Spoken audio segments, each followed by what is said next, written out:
성경 통독 334일차 마카베오기 학원 13장에서 15장을 읽겠습니다.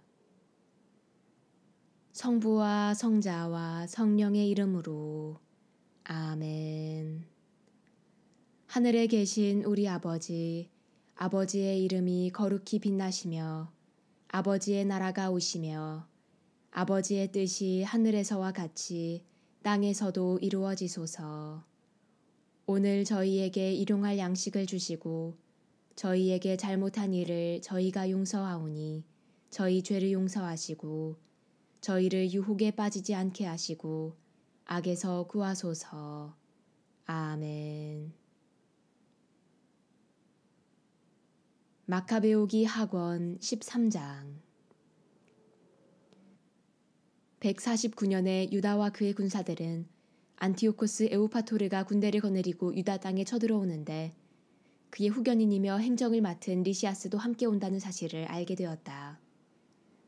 그들이 저마다 보병 11만 명, 기병 5,300명, 코끼리 22마리, 낫으로 무장한 병거 300대로 이루어진 그리스 군대를 거느리고 온다는 것이었다.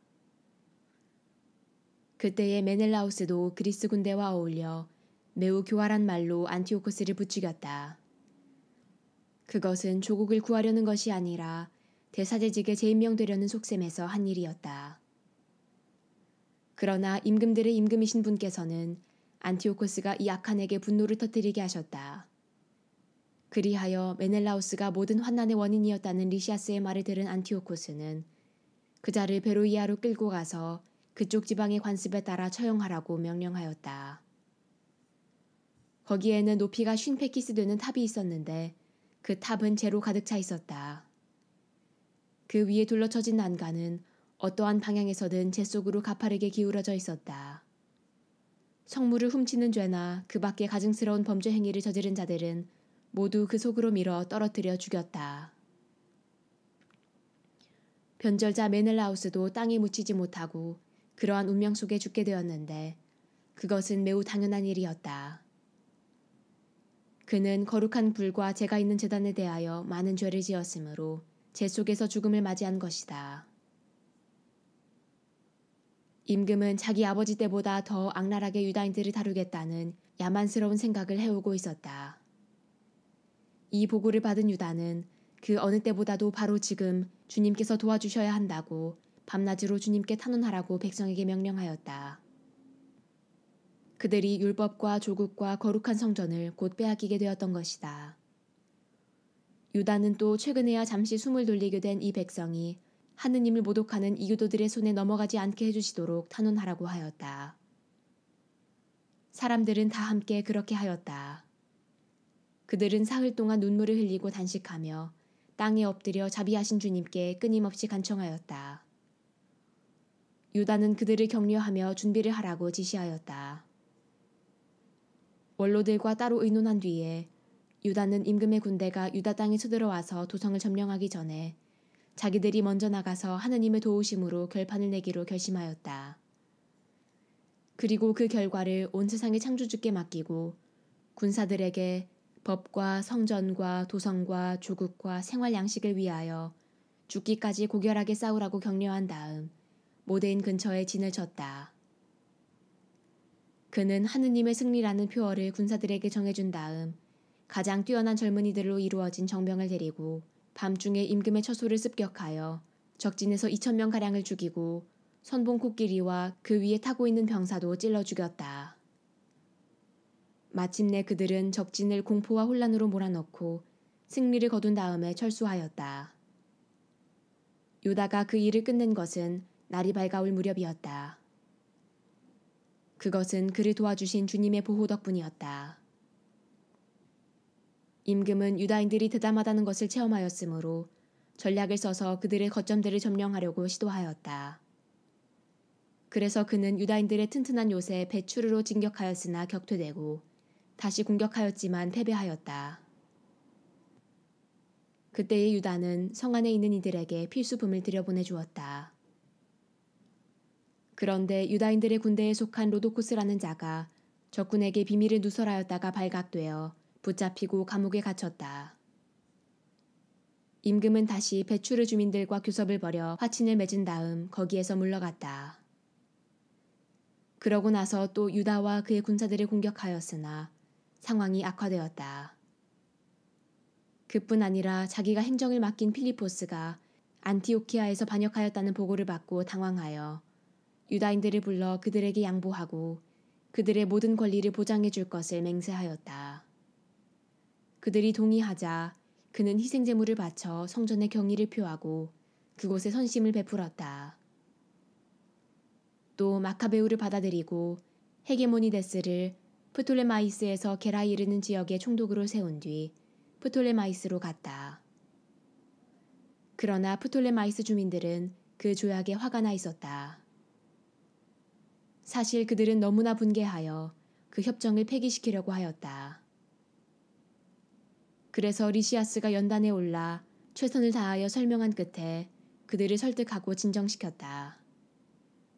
그는 이렇게 하여 그들의 호감을 사고 나서 안티오키아로 갔다. 임금의 출정과 철수는 이렇게 이루어졌다. 마카베오기 학원 14장. 새해 뒤에 유다와 그 군사들에게 보고가 들어왔다. 셀레우쿠스의 아들 데메트리오스가 강력한 군대와 함대를 이끌고 트리폴리스 항구로 들어와 안티오코스와 그의 후견인 리시아스를 살해하고 그 나라를 차지하였다는 것이다.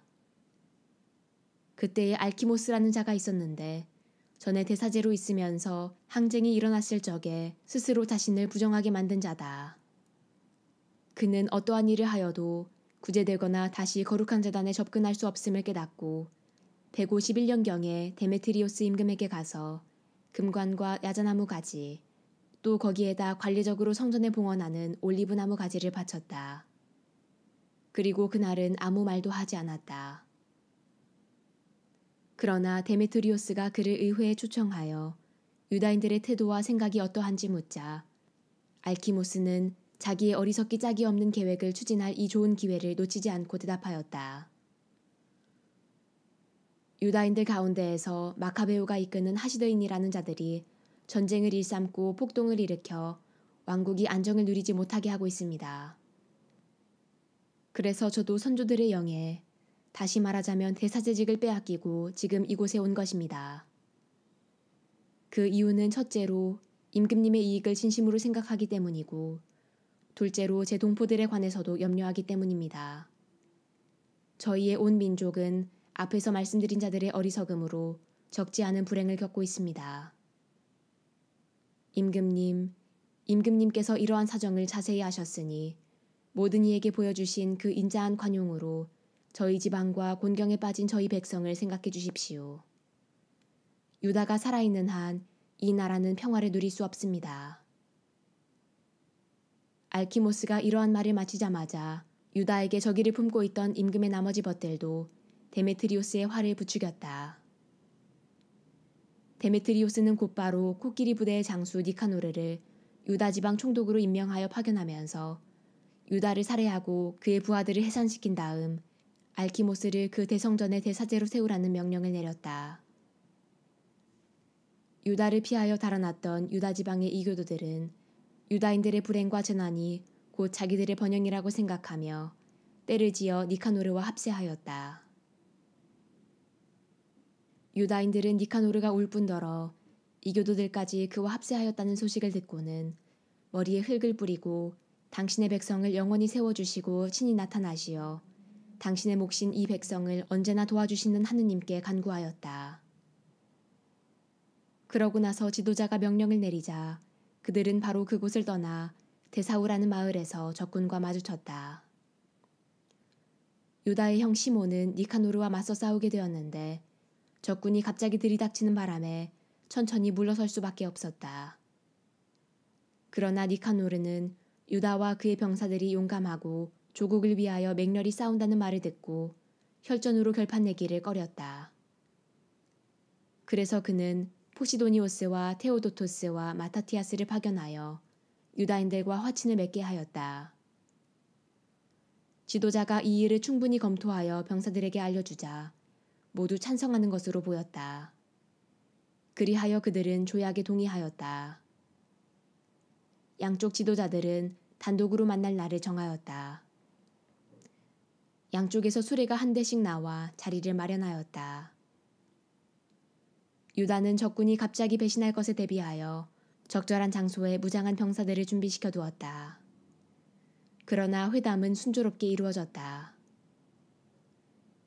니카노르는 예루살렘에서 지내면서 부당한 일을 하지 않았으며 제 주변에 떼지어 모여들었던 무리도 해산시켰다.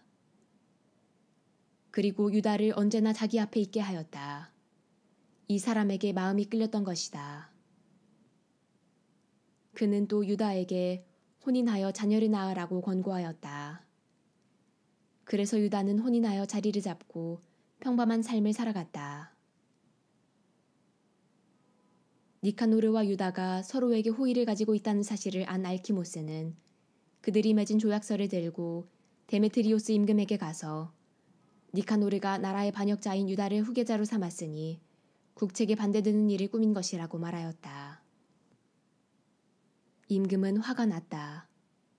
이 간악한 자의 중상모략에 넘어가 흥분한 그는 니카노르에게 편지를 보내어 그 조약이 마음에 들지 않는다고 하면서 마카베우를 결박하여 안티오키아로 즉시 보내라고 명령하였다.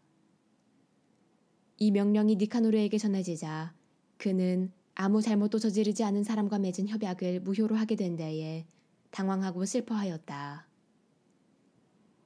그러나 임금을 거역할 수도 없었기 때문에 그는 어떤 계략을 써서 그 명령을 이행할 기회를 엿보았다. 그런데 마카베오는 니카노르가 자기를 전보다 냉정하게 대하고 일상의 만남에서도 전보다 거칠게 행동하는 것을 보고서 그렇게 냉정한 태도에는 별로 좋지 않은 까닭이 있으리라고 생각하였다. 그래서 그는 적지 않은 수의 군사들을 모아서 니카노르를 피하여 숨어버렸다. 마카베오가 자기를 감쪽같이 속였다는 사실을 깨달은 니카노르는 거룩한 대성전에 가서 일상의 제물을 바치고 있는 사제들에게 유다를 넘기라고 명령하였다.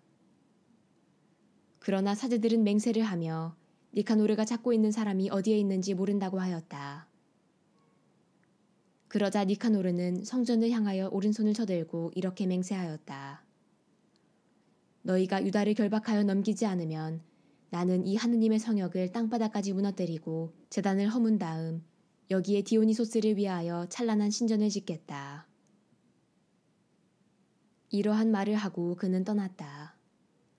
그러자 사제들은 하늘을 향하여 두 손을 쳐들고 우리 민족의 항구하신 보호자께 탄원하였다. 주님, 당신께서는 아무것도 필요 없는 분이신데도 당신께서 머무르실 성전이 저희 가운데에 있는 것을 좋아하셨습니다. 그러니 이제 거룩하신 분, 모든 거룩함의 근원이신 주님, 정화된 지 얼마 되지 않은 이 집이 영원히 더럽혀지지 않도록 지켜주십시오. 예루살렘의 원로들 가운데 라지스라는 사람이 있었는데 니카노르에게 고발되었다. 그는 동족을 사랑하는 사람으로서 평판이 아주 좋고 인정이 많아 유다인들의 아버지라고 불렸다. 전에 항쟁이 일어났을 때 그는 유다교를 고수한다는 고발을 당하였다. 그는 신변과 생명의 위험을 무릅쓰고 유다교의 모든 열성을 바쳤던 것이다. 니카노르는 유다인들에 대한 적개심을 분명히 보여주려고 500명이 넘는 군사를 보내어 그를 체포하게 하였다. 그를 체포하면 유다인들이 타격을 받으리라고 생각하였던 것이다. 탑을 막 점령하려고 할 즈음 병사들은 안뜰 문을 밀치면서 불을 가져다가 그 집 문들을 태워버리라고 소리쳤다. 이렇게 사방으로 포위당하자 라지스는 자기 칼 위로 엎어졌다. 악한들의 손에 넘어가 자기의 고귀한 혈통에 합당하지 않은 치욕을 당하느니 차라리 고귀하게 죽으라는 것이었다. 그러나 라지스는 전투의 열기 때문에 급소를 맞추지 못하였다. 그때에 여러 문에서 군사들이 밀려들자 그는 용감히 벽으로 뛰어 올라가 군사들 위로 대담하게 몸을 던졌다. 그들이 재빨리 물러서는 바람에 공간이 생겨 라지스는 그 빈자리 한복판에 떨어졌다. 그런데도 죽지 않고 분노로 불타서 몸을 일으켰다. 피가 솟아나고 상처가 심한데도 군사들을 해치고 달려가 가파른 바위 위에 올라섰다. 그리고 피가 다 쏟아지자 자기 창자를 뽑아내어 양손에 움켜쥐고 군사들에게 내던지며 생명과 목숨의 주인이신 분께 그것을 돌려주십사고 탄원하였다. 그는 이렇게 죽어갔다. 마카베오기 학원 15장. 니카노르는 유다와 그의 군사들이 사마리아 지방에 있다는 보고를 받고 가장 안전하게 그들을 안식일에 공격하리라고 결심하였다. 그때에 어쩔 수 없이 그를 따라다니던 유다인들이 말하였다. 그렇게 잔인하고 야만스러운 학살은 절대로 하지 마십시오. 만물을 지켜보시는 분께서 다른 날보다 명예롭고 거룩하게 하신 그날을 존중하십시오. 그러자 그 악독한 자는 안식일을 지내라고 지시한 지배자가 과연 하늘에 있느냐고 물었다. 그들은 일곱째 날을 지키라고 명령하신 분은 살아계시는 주님, 하늘에 계신 지배자 바로 그분이십니다. 하고 선언하였다. 그러자 니카노르가 말하였다. 지상에서는 나도 지배자다. 그래서 내가 너희에게 무기를 들고 임금님의 일을 이행하라고 지시한다. 그러나 니카노르는 자기의 흉악한 계획을 이행하는 데 성공하지 못하였다. 극도의 교만으로 거들먹거리는 니카노르는 유다와 그의 군사들에 대한 공공승전비를 세우겠다고 결정하였다. 그러나 마카베오는 주님께 도움을 받으리라는 큰 희망과 항구한 신뢰를 가지고 있었다. 그래서 자기 군사들에게 전에 하늘에서 내린 도우심을 명심하여 이 민족들의 공격을 겁내지 말고 이번에도 전능하신 분께서 그들에게 승리를 주실 것으로 기대하라고 격려하였다. 그는 율법서와 예언서의 말씀으로 그들의 용기를 북돋우고 또 지금까지 이겨온 전투들을 상기시켜 그들의 사기를 드높였다. 이렇게 유다는 사기를 북돋아주고 나서 지시를 내림과 동시에 이교도들의 배신과 서약 위반을 지적하였다. 이렇게 그는 군사 하나하나를 방패와 창보다는 훌륭한 격려의 말로 무장시켰다. 그리고 아주 믿을 만한 꿈을 이야기해 주어 그들을 모두 기쁘게 하였다. 그가 본 영상은 이러하였다. 대사제였던 오니아스가 나타나 두 손을 쳐들고 유다인들의 온 공동체를 위하여 기도하고 있었다. 그는 고귀하고 선량한 사람으로서 행동이 점잖고 태도가 온유하여 언변이 뛰어날 뿐 아니라 어릴 때부터 모든 덕을 열심히 실천해온 사람이었다. 이어서 위험에 찬 백발 노인이 같은 방식으로 나타났는데 놀랍고 아주 장엄한 품위가 그를 감싸고 있었다. 그때의 오니아스가 이렇게 말하였다. 동족을 사랑하시는 이분은 하느님의 예언자 예레미야로서 백성과 거룩한 도성을 위하여 열심히 기도해 주시는 분이시다. 예레미야는 오른손을 내밀어 유다에게 금칼을 주었다. 그러고 나서 이렇게 말하였다. 하느님의 선물인 이 거룩한 칼을 받아라. 그리고 이 칼로 적들을 물리쳐라. 유다의 말은 매우 고귀하고 강렬하여 젊은이들의 용기를 불러일으키고 마음을 용감하게 만들어 주었다. 그 말에 힘이 솟은 그들은 전열을 갖추어 싸우는 대신에 용감히 돌진하여 아주 용맹한 백병전으로 결판을 내리라고 작정하였다. 도성과 거룩한 기물들과 성전이 위험에 빠졌기 때문이다. 그들에게는 여자들과 아이들, 그리고 형제들과 친척들이 그리 중요하지 않았다. 오히려 성별된 성둔에 대한 걱정이 가장 크고 또 으뜸 가는 것이었다. 도성에 남아있던 이들도 들판에서 벌어질 전투를 염려하며 매우 불안해하였다. 사람들은 모두 다가오는 결전을 기다리고 있었다. 적군이 이미 가까이 다가와 병사들은 전열을 갖추고 코끼리들은 유리한 지점에 또 기병들은 양쪽으로 배치되었다.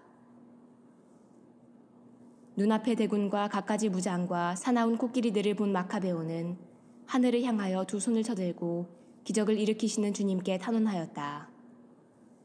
승리는 그분의 결정에 따라 합당한 이들에게 주어지는 것이지 무기로 얻는 것이 아님을 그는 알고 있었던 것이다. 그는 이렇게 탄원하였다. 주님, 당신께서는 유다 임금 히즈키야 때에 당신의 천사를 보내시어 산헤립의 군대에서 18만 5천 명가량을 죽이셨습니다. 하늘의 지배자님, 이제 다시 선한 천사를 보내시어 저희 앞에 서서 공포와 전율을 일으키게 해주십시오. 당신은 모독하며 당신의 거룩한 백성에게 다가오는 자들을 당신의 위대하신 팔로 무찔러 주십시오. 이러한 말로 그는 기도를 마쳤다. 니카노르와 그의 군사들은 나팔을 불고 전투가를 부르며 진격해왔다. 그러나 유다와 그의 군사들은 하느님께 탄원하고 기도하면서 적군에게 맞서 싸웠다. 마음으로는 하느님께 기도하며 그들은 3만 5천 명이 넘는 적군을 쓰러뜨렸다. 그리고 하느님께서 이렇게 당신 모습을 드러내주신 것을 크게 기뻐하였다. 전투가 끝난 다음 기쁜 마음으로 돌아오던 유다인들은 니카노르가 갑옷을 다 입은 채 쓰러져 있는 것을 보았다. 그래서 그들은 환성을 지르고 기뻐 뛰며 주상들의 언어로 지배자이신 주님을 찬양하였다. 몸과 마음을 다하여 결의 수호에 앞장서고 젊은 시절부터 동족에게 애정을 지녀온 유다는 니카노르의 머리와 한쪽 팔을 어깨까지 잘라 예루살렘으로 가져가라고 명령하였다. 이곳에 도착한 그는 동족을 불러 모으고 사제들을 제단 앞에 세운 다음 사람들을 보내어 성체에 있는 자들을 불러오게 하였다. 그리고 그들에게 그 부정한 니카노르의 머리와 하느님을 모독하던 그 손을 보여주었다. 그 자는 전능하신 분의 거룩한 집을 거슬러 그 손을 뻗치며 거만을 떨었던 것이다. 유다는 그 사악한 니카노르의 혀를 잘라낸 다음 그것을 조각내어 새들에게 주고 그가 저지른 어리석음의 대가를 성전 맞은쪽에 매달아 놓으라고 일렀다. 사람들은 모두 하늘을 우러러 당신을 드러내신 주님을 이렇게 찬양하였다. 당신의 거처가 더럽혀지지 않도록 지켜주신 분께서는 찬양받으소서. 유다는 니카노르의 머리를 성체에 매달아 모든 사람에게 주님의 도우심을 드러내는 확실하고 분명한 표징이 되게 하였다. 그들은 모두 이날을 결코 그냥 지나치지 말고 기념일로 지내자고 공적인 결의에 따라 정하였다. 그날은 12번째 달, 아람말로는 아다르 달 14날이며 모르도카이의 날 하루 전날이었다. 니카노르에 관한 이야기는 이렇게 끝난다. 그리고 그때부터 히브리인들이 이 도성을 장악하게 되었다. 나도 여기에서 이야기를 마치려고 한다. 이 글이 좋고 훌륭하게 되었으면 내가 바라던 것이고 보잘것없이 변변치 않게 되었더라도 나로서는 최선을 다한 것이다. 포도주만 마시는 것이 해롭듯이 물만 마시는 것도 해롭다. 그러나 물을 섞은 포도주는 달콤한 기쁨을 자아낸다. 이와 마찬가지로 잘 짜여진 이야기는 그 글을 읽는 이들의 귀를 즐겁게 한다. 여기가 끝이다. 영광이 성부와 성자와 성령께 처음과 같이 이제와 항상 영원히 아멘. 성부와 성자와 성령의 이름으로 아멘.